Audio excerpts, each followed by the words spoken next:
Porque tu historia no debería empezar como la Casa del Dragón. ¿Qué tal, escritores? ¿Cómo están? Y bienvenidos a un nuevo episodio aquí donde vamos a estar charlando de la Casa del Dragón. Si no me conocen, soy muy fanática de Juego de Tronos, así que me pareció excelente poder traer contenido de esta serie a este canal. Entonces, a la pregunta a la que hacía referencia al principio, ¿no? ¿Por qué no deberíamos empezar una historia como empezó la Casa del Dragón? En el primer episodio, que fue emitido creo que ya hace 2 semanas o 3 semanas, empezamos con algo que deberíamos evitar, y es el infodumping. El primer episodio arranca precisamente contándonos y explicándonos cómo llegamos a la situación actual donde empieza la historia, y nos hace este raconto del Gran Consejo, que tuvieron que reunirse porque el rey anterior no tenía herederos directos, digamos, entonces tuvo que juntar a todo el mundo. Vemos que es enorme lo del Gran Consejo para poder definir quién iba a ser el próximo rey, y así es como termina siendo elegido Viserys, que es el rey que estamos viendo actualmente en la serie. Y esto lo cuentan en aproximadamente, no sé, 2 minutos, no será mucho, la realidad es que no es tanta información, pero si nosotros empezamos una historia dando información, la realidad es que no es que tampoco,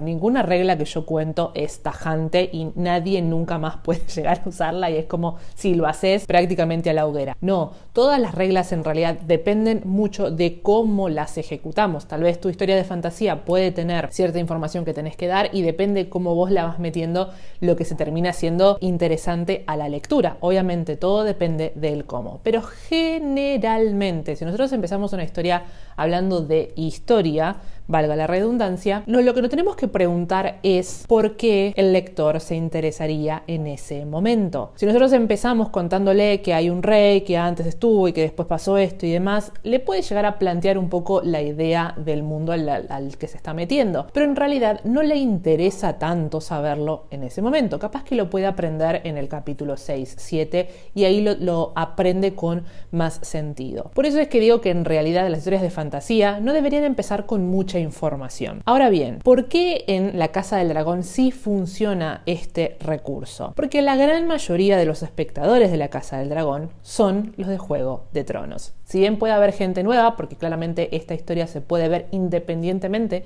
de Juego de Tronos, la gran mayoría somos fieles de Juego de Tronos. Entonces nosotros ya conocemos el mundo, ya estamos interesados, tenemos ganas de seguir metiéndonos. Entonces esta información no es que a nosotros nos parece que es nueva, si bien obviamente es nueva información, pero pertenece al mismo mundo que ya conocemos. Es como que estamos leyendo el capítulo 35 de una novela, entonces para nosotros no es como que nos están dando información desde cero. Dejando a un lado lo que fue esa especie de prólogo, que sí me parece muy interesante que hayan utilizado una especie de presagio, porque todos sabemos que esta historia, o por lo menos la gran mayoría sabe que esta historia tiene que ver con la guerra civil, ¿no? Como básicamente cómo la familia Targaryen se enfrenta a sí misma, y justamente es la frase que dicen, ¿no? Como que la única forma de derrotar a la Casa del Dragón era ella misma.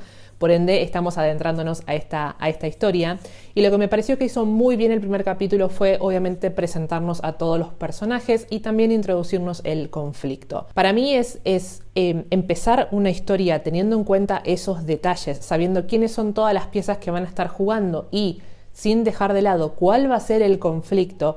Ya empezamos sabiendo un montón de información, pero no es un montón de información que termina siendo abrumadora. Tal vez obviamente puede ser que si son muchos personajes, son distintas casas, puede ser que sea un poco complejo. Por eso yo no me llevo tan bien a veces con algunas historias de fantasía cuando arrancan una historia contando un montón de personajes, porque para mí me mareo. Capaz que hay otras personas que son más versas, que están más acostumbradas a leer historias de fantasía, entonces ese tipo de historias no les molesta, es como que guardan información en su cabeza. Bueno, yo no. Entonces es como que a mí me mareas. Acá igualmente yo antes de ver la historia había visto una pequeña entrevista que le hicieron a George Martin, que es el escritor de la saga, y ahí había explicado quiénes eran las 3 casas principales, y como que me ayudó un poquito a entender quiénes eran los jugadores principales. Pero el primer capítulo lo hace bien mostrando quién es cada uno, y obviamente presentando el conflicto que, como dije, tiene que ver con la sucesión del trono, porque actualmente el rey no tiene herederos varones, solamente tiene una mujer, que es Rhaenyra. Y justamente quien termina siendo el supuesto heredero, porque según lo que es las leyes en este mundo, tiene que suceder un hombre, y como el rey no tiene un hijo de heredero, tiene al hermano que es Daemon. Entonces él debería ser el legítimo heredero y se va a empezar a dar conflictos obviamente respecto a esto, ¿no? Entonces eso es lo que me parece que hizo muy bien el primer capítulo, y creo que cuando nosotros escribimos nuestro primer capítulo tenemos que ver de poder intentar dar alguna especie de sensación de cuál podría ser el problema. Puede ser que usemos el primer capítulo, para enganchar al lector con una situación X, pero si no vamos un paso más allá y esa situación X deriva del gran problema que va a enfrentar nuestra historia, es como un plus, ¿no? Obviamente que después podríamos llegar a introducir el conflicto en el capítulo 2 de nuestra historia, pero está bueno plantear desde el comienzo cuál es el conflicto de nuestra historia. Otra de las cosas que se charló en el primer capítulo es sobre esta situación en los Peldaños de Piedra. Los Peldaños de Piedra es una ciudad, es una ciudad que está en lo que se lo conoce como ciudades libres, es decir, que no es parte de Westeros, por ende es como que tiene sus propios, es donde estaba Daenerys si seguía un Juego de Tronos, ¿no? Básicamente la parte de las ciudades libres es como la otra parte del mundo, entonces no es que el rey puede meterse mucho, pero están habiendo unos piratas que están causando un par de problemitas, y esto ya lo mencionan en el primer episodio y lo vuelven a traer en el segundo, y es importante porque en realidad al final del segundo capítulo es una situación que creo que se va a utilizar obviamente para mostrar el poder, la fortaleza, la fuerza tal vez de Daemon, porque al final del segundo capítulo nos muestran una posible nueva alianza entre Lord Corlys Velaryon y Daemon Targaryen. Daemon Targaryen, recordemos que es el hermano del rey, y Lord Corlys Velaryon es uno de los integrantes del consejo del rey, entonces él está como enojado con el rey porque no eligió a su hija como futura reina, entonces por eso es que él termina recurriendo a Daemon. Y creo que esto es muy, muy interesante cómo empiezan a moverse las piezas, porque claramente el hecho de que el rey haya elegido a Alicent Hightower, que es la hija de la mano del rey, hace claramente que son dos casas que se terminan enfrentando, porque lo que pasa con la casa Velaryon es que ellos son descendientes de Valyria. De hecho hay algunos que dicen que incluso es anterior a los Targaryen, pero claro, como ellos no tenían dragones, no eran como tan importantes, ¿no? Entonces la casa Velaryon es muy importante. Pero bueno, el rey termina eligiendo a Alicent Hightower, que claramente Otto, que es la mano del rey, supo mover las fichas cuando la esposa del rey fallece, y medio que la manda a la hija como diciendo anda a hablar con el rey, e ir hilando fino por atrás para que cuando llegue el momento de decidir, claramente el rey termina eligiendo a Alicent Hightower. Y esto también provoca un nuevo conflicto, o sea, como que lo tenemos un nuevo conflicto en puerta, porque ¿quién es Alicent Hightower? Es la amiga de la hija del rey, de Rhaenyra Targaryen. Entonces es como que se empiezan a abrir un montón de conflictos por las mismas fichas que se van moviendo en el juego, lo cual me parece muy interesante. Algunos me hice nota de algunas cosas que pasan en el segundo capítulo que me parece alucinante. Hablemos de cómo llega Rhaenyra a Dragonstone. Recordemos que después de la muerte de Aemma, que era la esposa del rey, que muere en el parto, y aparte no, o sea, tampoco su hijo tampoco no sobrevive, después de situación lo que hace el rey es desheredar a su hermano y nombrar a Rhaenyra como futura heredera, lo cual es algo como que nunca una mujer se sentó en el trono. Igual la gente termina como hincando la rodilla, como aceptándola de alguna manera, pero sabemos que eso es medio endeble.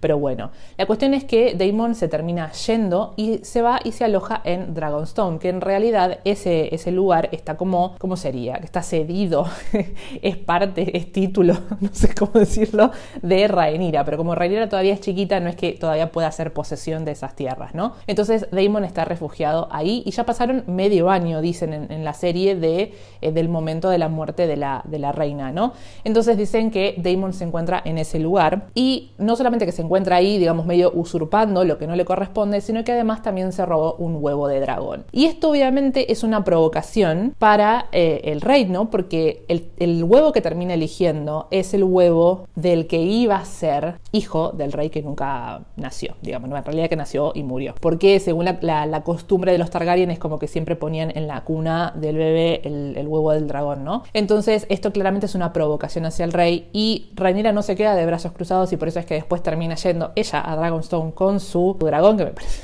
Aparte es como que hay sonidos que le están poniendo los dragones que me parece fenomenal. Si no, escuchen con auriculares porque es alucinante. Y acá obviamente empezamos a ver un poco lo que es Rhaenyra, ¿no? Que Rhaenyra no es simplemente una princesa, que ella quiere ejecutar, quiere hacer cosas, porque Dany, si bien quería ser ella quería liderar, no es que quería como luchar. A mí se me hace que Rhaenyra tiene esta cosa de que quiere, ¿no?, ser parte de la acción. En este caso fue directamente hablar con Daemon y decirle, tipo, estás haciendo un quilombo, para un poco.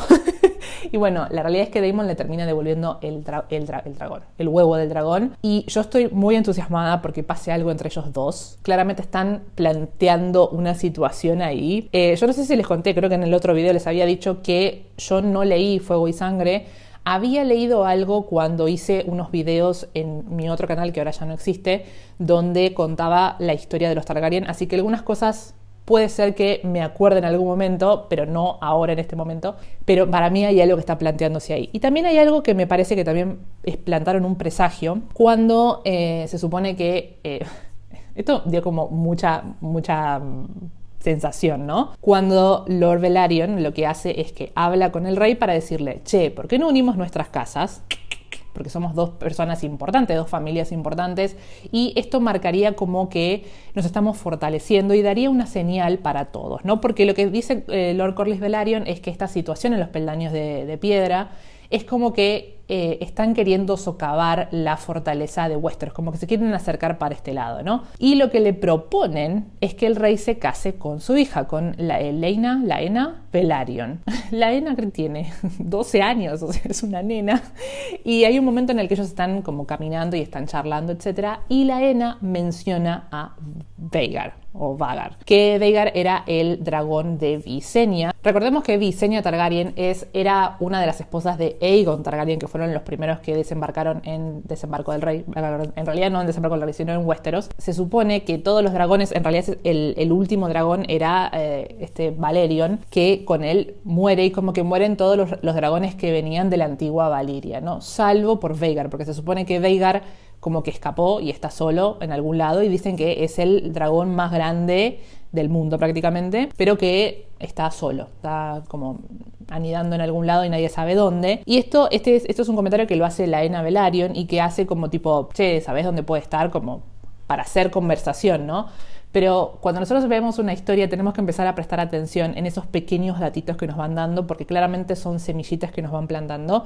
Y para mí esto es un presagio. Para mí en algún momento de la historia más adelante Vhagar va a aparecer, no sé cómo, pero para mí va a aparecer. Y también me parece muy interesante la conversación que se da entre Rhaenys, la reina que nunca fue, y Rhaenyra, que es la hija del rey. Rhaenys, la reina que nunca fue, ella había sido la otra contendiente, digamos, en este gran consejo que muestran en el primer capítulo para ser reina, ¿no? Tenían que elegir supuestamente entre Rhaenys y Viserys, y terminan eligiendo a Viserys. Por eso es que ella tiene el título de la reina que nunca fue. Y bueno, entonces se da una conversación entre Rhaenys y Rhaenyra. Qué fácil que hacen charlar de todos estos personajes juntos, ¿no? Y acá hablan claramente de esta situación donde ella sabe cómo es el orden de las cosas y sabe que ninguno de los hombres de Westeros dejarían que una mujer llegara al trono. Rhaenyra es como que dice, yo voy a crear un nuevo orden, y medio que Rhaenys se le ríe en la cara como diciéndole, no, y tu papá no es ningún boludo básicamente, así que ojo, porque claramente si él se vuelve a casar y tiene un hijo,